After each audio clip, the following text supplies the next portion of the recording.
I put together this very short information assurance addendum because things have changed a little bit in information assurance since some of the original documentation came out.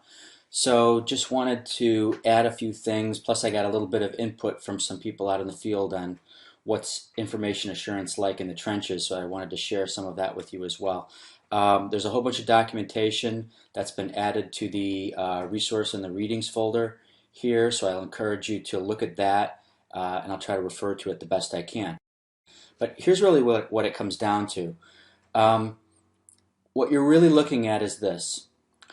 Here's your network, which we're calling the Global Information Grid, the GIG, on the right side. You've got a training application. You want your training application to be able to run on the GIG. That's what you want. Let's keep our eye fixed on the target.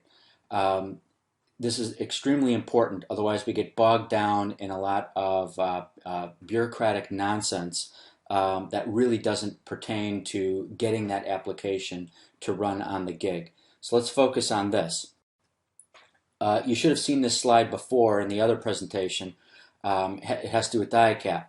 And what this really boils down to is you're getting into a lot of this has become almost like a legal exercise, not a technology exercise that it should be.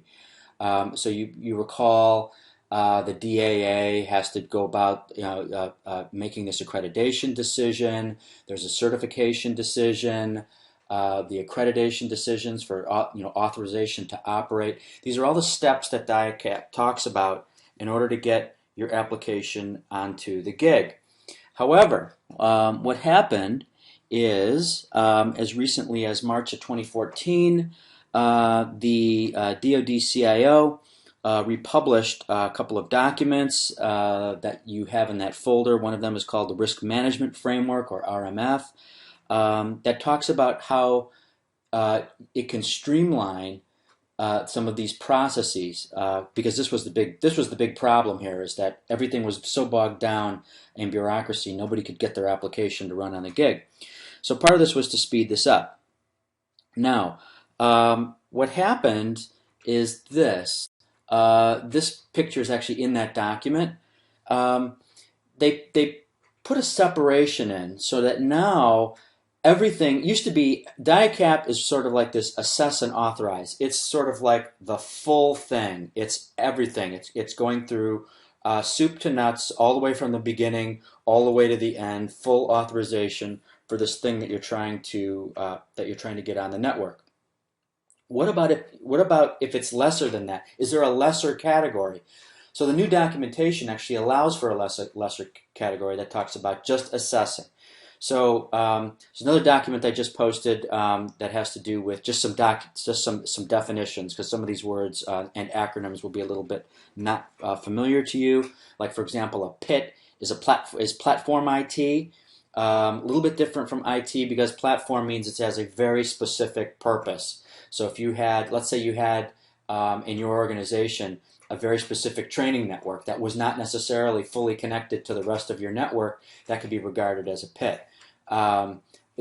Full-blown, I can go out on the internet and do anything I want, is the external information system. All that stuff is still following DIACAP because it's external.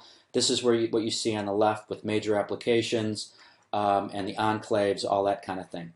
But now we're allowing for this thing on the right where you have new IT products. So you have your new training system. It's just a piece of software. It has to be assessed. And we can kind of skip over some of the authorization components. It's just a little bit of a shortcut that gets your application out maybe a little bit sooner than it had been. So I really want to cut to the chase here, and what we want to tell you is the real recommendation coming out of this is, first of all, focus on the main objective. You just want your application to be able to run on your network. That's really it. So don't get too bogged down in all of the boxes that you'll have to check. And the best advice that we got, and there's a document that I'm really referring to here that was written to me by Lieutenant Colonel Walt Yates at Marine Corps. A lot of it was very specific to the Marine Corps, but some of it is not, so I want to share it with everybody.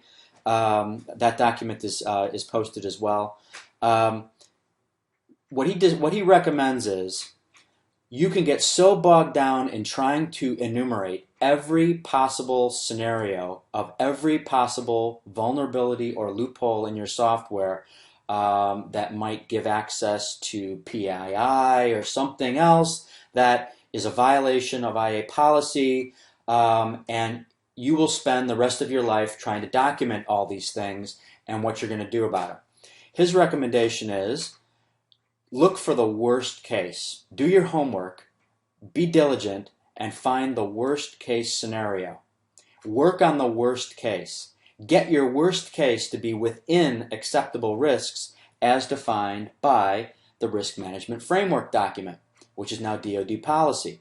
If you can get it under that, you have a very strong argument for why your application should be approved. So that's the best advice we can give at this point on how to navigate the bit of a morass that we're in with IA. I think you can appreciate why it's important to have an IA process for our training applications, and we really want our training applications to run on the open internet where we possibly can. A lot of the things that we're doing are unclassed. We want training to be accessible. This is all important stuff in M&S, but that means that we're going to have to live with a certain level of information assurance issues. We'll try and keep feeding you recommendations as they come out. We're just getting best practices from people who are doing it, which we don't really have. It's sometimes hard to squeeze that information out. So we'll share it as we get it, and I hope this helps you a little bit.